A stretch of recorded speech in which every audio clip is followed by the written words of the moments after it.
We are out front of the Allegheny abortion facility in Pittsburgh this morning, and unfortunately there are babies that are dying here and babies that are being killed, and there are people here supporting the killing of these children, and there are people here praying against the killing of these children.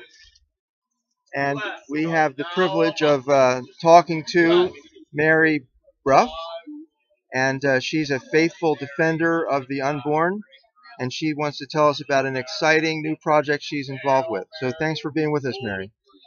Well, currently I started up an abolitionist society recently in Pittsburgh with a few friends of mine.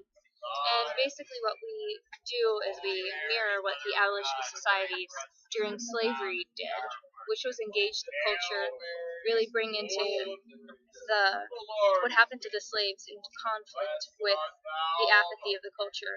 And it was so entrenched in society that they really had to uproot it and to abolish it, essentially. So, we come out to the clinics. We try to go out to different events like parades, 4th of July, concerts, and just show people like the graphic images, really start discussing with them the cognitive dissonance that goes on.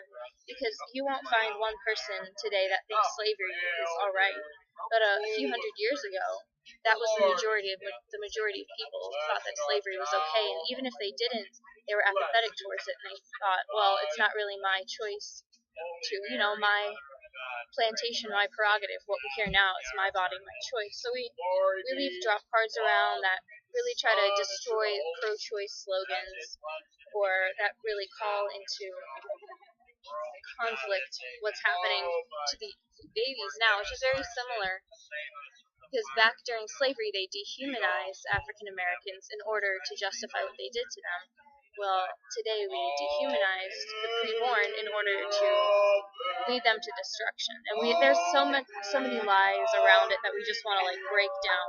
We believe that the gospel is the answer to abortion, and so we don't try to avoid that issue and make it about the scientific side of it or the logical side of it, but man is created in the image of God, and Jesus Christ came through the womb in order to redeem mankind, and so we really want to bring that part of it up.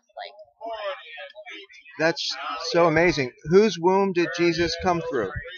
Mary. Mary's womb. Yeah. Well, that is absolutely amazing. And how many people would you say are actually now actively involved in that movement? In the abolitionist societies around America? Yes. Oh, there's several. I know of several in Ohio, in Texas, in Oklahoma. There's one near Philadelphia, Milwaukee,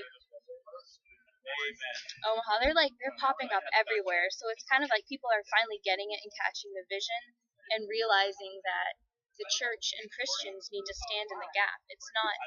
We believe it's an obligation of the church, just because we're supposed to protect those being led way to the slaughter. So how can someone get involved in Pittsburgh, Pittsburgh area? We have a Facebook page right now, the Abolitionist Society of Pittsburgh, and just talk to me or my friend Lindsay. We try to make ourselves known. I mean, Pittsburgh's a pretty big place, so I like to put up posters. Who can join the group? I guess anyone who understands what abolitionism and the gospel is all about. So Christian or non-Christian? Well, for a non-Christian, we really would try to, because you need to understand the gospel is why we're against abortion, to be consistent. So. Well, what if someone is against abortion because they love humanity, but they don't believe in God? Well, they can be involved for sure. I'd give them a stack of drop cards. There's a lot more to abolitionism, but at the same time, I'd try to work with that person and witness to them. Okay. Because I know a lot of secular people who are against abortion. Okay. Thank you, and God bless you. You talk to this couple for a minute.